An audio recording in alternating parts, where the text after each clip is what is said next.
de la 4T o que militan en la Cuarta Transformación, o periodistas libres, independientes, que dicen, le concesionan muchas cosas al López Obrador, y una de las que no es la parte de la violencia.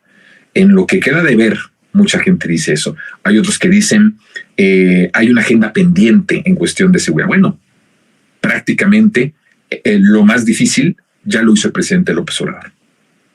Por eso cuando a mí me dicen, ¿cuál es la asignatura pendiente del presidente López Obrador? Yo digo, no quedó a deber nada. Incluso el proceso de pacificación me parece que está dado el paso más importante, que es el rompimiento del pacto. Miren, en muchas partes del mundo, este rompimiento del pacto es prácticamente imposible, porque los presidentes que llegan, incluso con las mejores intenciones, en algún momento llegan con algún pacto criminal que no les permite operar de esta forma tan contundente como el presidente López Obrador. El presidente ha hablado muchas veces, sobre todo lo decía cuando era candidato, decía cosas como, no voy a dejar pedazos de dignidad en el camino. Era un elemento importante. Decía otro, en donde decía que no hacía pactos. Lo dijo, incluso lo dijo ayer, pero lo ha venido diciendo desde que era opositor y desde que era candidato. Y decía, no puedo hacer pactos con nadie. Pactos al amparo del poder, pactos en lo oscurito, porque cuando llegue a la presidencia no quiero estar atado de manos. ¿Se acuerda de esto que decía el presidente?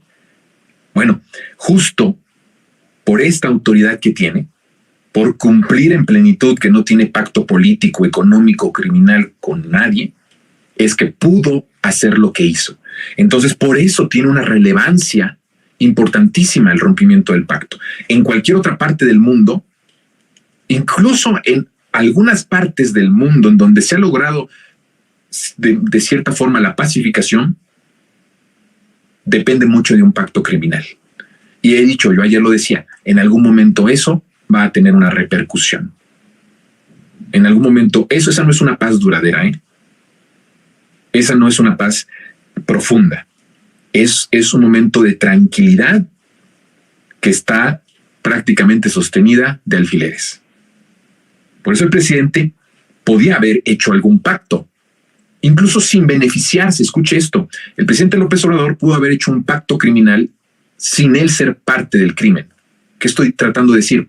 Podía firmar un pacto territorial para que no hubiera tanta violencia sin él recibir ganancias del crimen organizado como si las recibió Calderón y como si las recibió Enrique Peña Nieto. A eso me refiero. Pero también el presidente pensó en una decisión muy complicada, que esto a la larga iba a traer una repercusión mucho más fuerte para las siguientes generaciones. El costo, a lo mejor, el costo inmediato iba a ser positivo para su administración y para él, pero el costo a la nación, para las siguientes generaciones, iba a ser terrible. Esto en algún momento se nos iba a voltear y entonces iban a tener el control del país.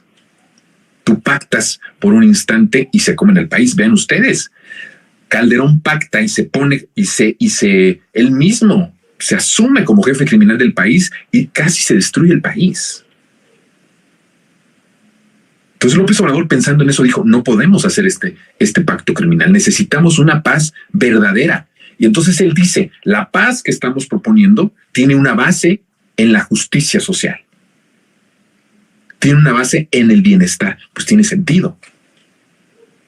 Porque entonces cuando vas cimentando la paz bajo estos estándares, bajo estos pilares, tienes una paz profunda, que no depende de un pacto y de la palabra de un criminal y el Estado, sino depende de que hay prosperidad, de que hay bienestar, de que hay trabajo, de que hay oportunidad a los jóvenes. Y aparte rompes el pacto de impunidad, de distribución, de fabricación y de impunidad de las cadenas económicas de lavado de dinero. Pues claro, el resultado va a ser un resultado impresionante, que no va a ser en este sexenio, eso es claro, pero que lo vamos a ver en los siguientes años.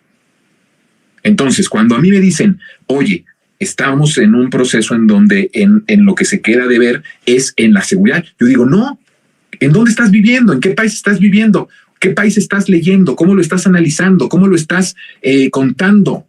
¿Cómo estás escudriñando este tema? Porque si lo estás escudriñando del lado tramposo, mentiroso y mafioso de lo que representó ese régimen derrotado en 2018, pues estamos jodidos.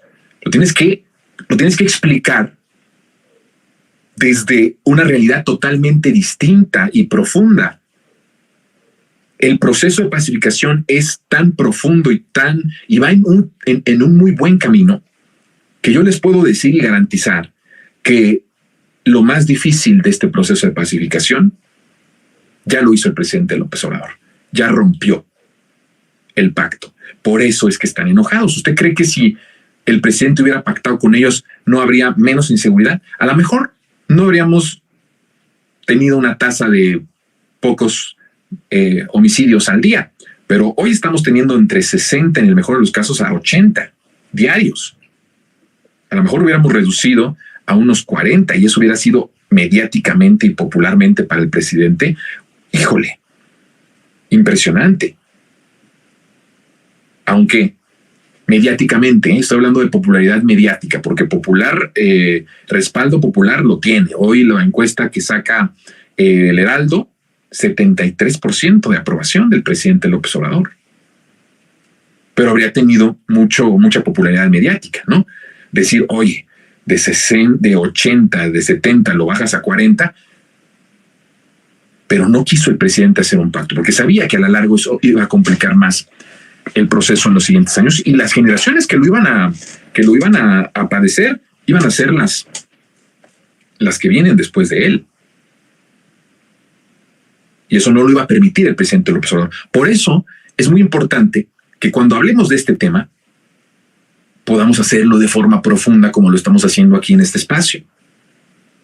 Ahora, esto quiere decir que estemos satisfechos o que tengamos que estar satisfechos en materia de seguridad en este sexenio? Por supuesto que no. Nadie está hablando de satisfacción, pero estamos haciendo un análisis serio